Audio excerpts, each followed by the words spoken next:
नमस्कार प्यारे विद्यार्थी। DAV model public school Sita समांगी आज की हिंदी कक्षा में आपका स्वागत है। मैं आपकी विषय अध्यापिका आज आपको आपकी कक्षा चौथी में पढ़ाने जा रही हूँ। भाषा माधुरी पुस्तक से पाठ 16 ऐसे भी बच्चे। प्यारे बच्चों, आज हम इस पाठ में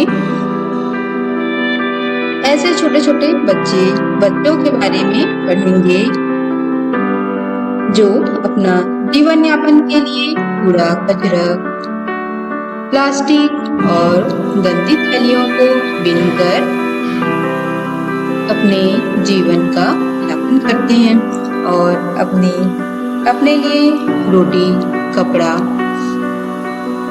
की व्यवस्था करते हैं। तो आइए प्रारंभ करते हैं आज की कक्षा।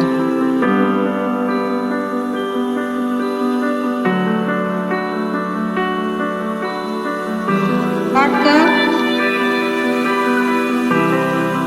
नाम है ऐसे भी बच्चे। आप भी इसे मेरे साथ साथ अध्ययन करेंगे।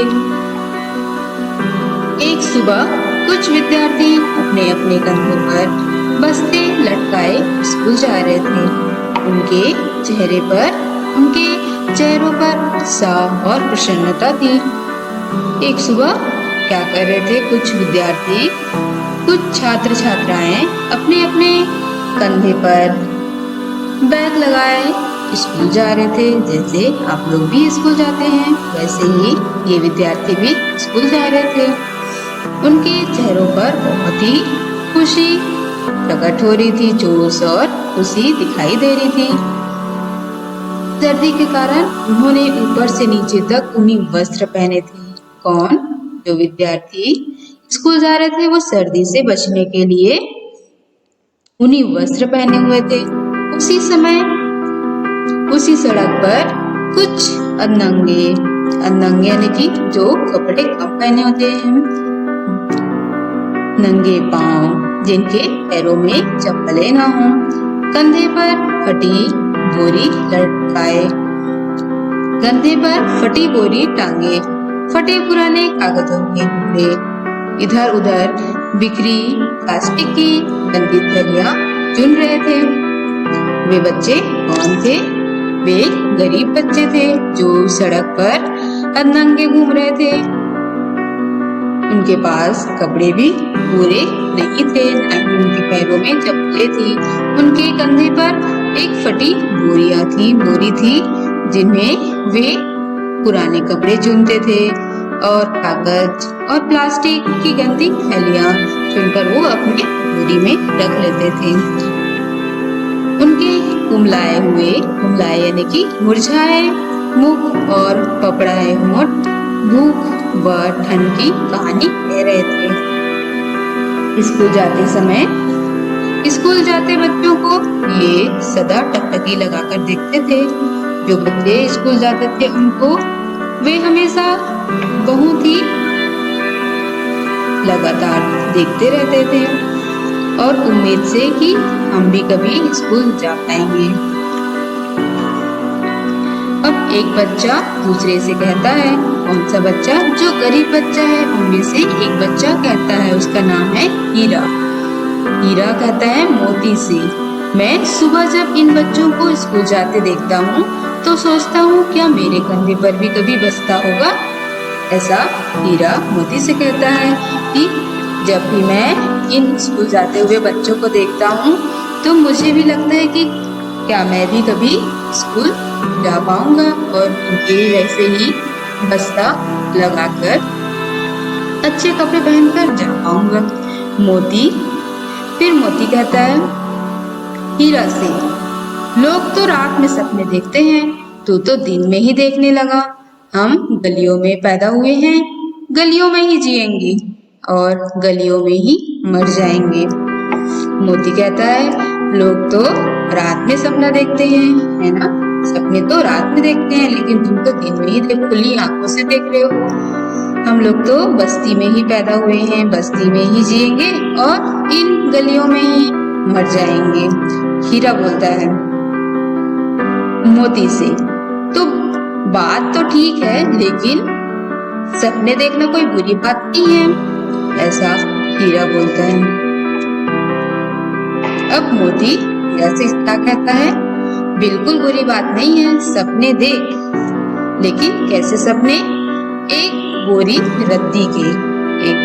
रद्दी के जो हम लोग सामान बीनते हैं, भरपेट रोटी की और पूरा तन ढकने वाले कपड़े के। मैं अपने सपने की बात किसी और से मत कहना, कहेंगे सूखी रोटी और बासी सब्जी भी जिन्हें नहीं मिलती वे महलों की बात करते हैं, ऐसा मोती कहता है। अब कंधे पर टंगी बोरी संभालते हुए पन्ना उनके पास आती है। अब पन्ना कौन है? ये पन्ना हीरा और मोती की बोरियों को हाथ लगा कर देखती है। खाली, बिल्कुल खाली, ऐसा पन्ना कहती है। अगर बोरी भरकर माल इकट्ठा नहीं किया तो घर में चूल्हा नहीं जलेगा। गप्पे मारना बंद करो और धंधे पर चलो, ऐसा पन्ना बोलती है। तुम लोगों की बोरियां तो बिल्कुल खाली है और तुम लोग यूं ही गप्पे मार रहे, इधर उधर की बातें कर रहे हो, चलो अपने काम पर चलो, ऐसा पन्ना कहती है। हीरा, यह पन्ना ना जब भी मिलेगी चूल्हे की बात करेगी, चूल्हे को छोड़कर कुछ और नहीं सोचती है, ऐसा हीरा बोलता है। पन्ना, सोचती तो हूँ पर चूल्हा न जलने पर छोटे भाई बहनों को भूख से बिलखते नहीं देख सकती।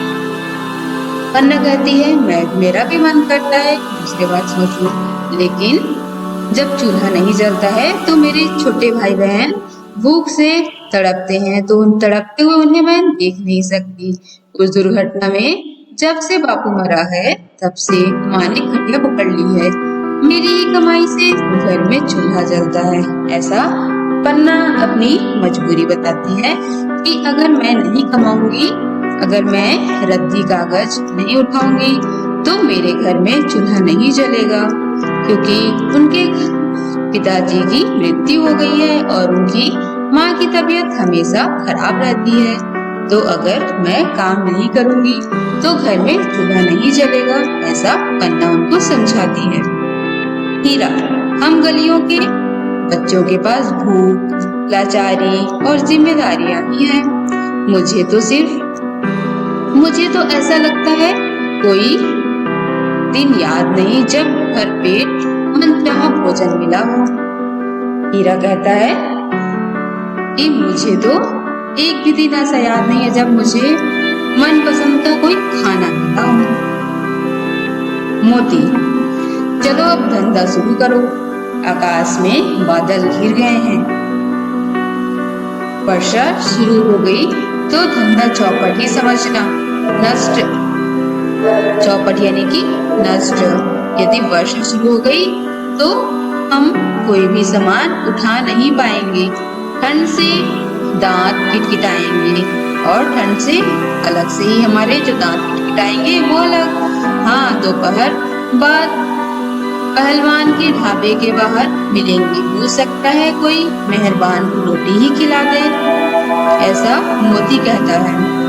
तीनों अलग अलग दिशाओं में बढ़ जाते हैं। दूसरी सुबह स्कूल जाने वाले बच्चे कागज चुनने वाले बच्चों को देखकर, जो बच्चे कागज बीनते रहते हैं, वही जो मोती, पन्ना और हीरा, उनको देखकर जो स्कूल जा रहे हैं उनमें से एक छात्रा कहती है, उसका नाम है अर्चना, अपने साथियों से, जब मैं कड़कती ठंड में इन बच्चों को देखती हूँ तो लगता है इनका कोई बचपन ही नहीं है।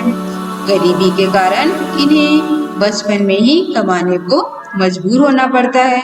हो सकता है ये बच्चे हमसे भी अधिक योग्य और बुद्धिमान हों, ऐसा अर्चना कहती है अपने साथियों से कि इन कड़कती ठंड में भी इनको देखकर लगता है कि इनका कोई बचपन ही नहीं, इनको कोई देखभाल करने वाला नहीं है। बेचारे गरीबी के कारण काम करने के लिए मजबूर हैं। हो सकता है यदि उनको पढ़ने का मौका मिलता तो ये हमसे भी अधिक योग्य होते और बुद्धिमान होते। प्यारे तो प्यारे विद्यार्थियों, हमने पाठ तो पूर्ण पढ़ लिया। आगे के जो पाठ हैं उसे हम अगले वीडियो में पढ़ेंगे। अब आपको करने हैं कुछ अभ्यास कार्य। हमारे आसपास अनेक ऐसे बच्चे होते हैं जो स्कूल न जाकर काम करते हैं। ऐसे बच्चों की मदद हम किस प्रकार कर सकते हैं? कोई 3 बातें अपनी अभ्यास पुस्तिका में लिखिए। प्यारे विद्यार्थियों, यह जो प्रश्न है उसे अपने अभ्यास पुस्तिका में आपको लिखना है। तो आज के लिए बस इतना ही। अगले वीडियो में अगले विषय के साथ पुनः मिलते हैं। तब तक के लिए धन्यवाद।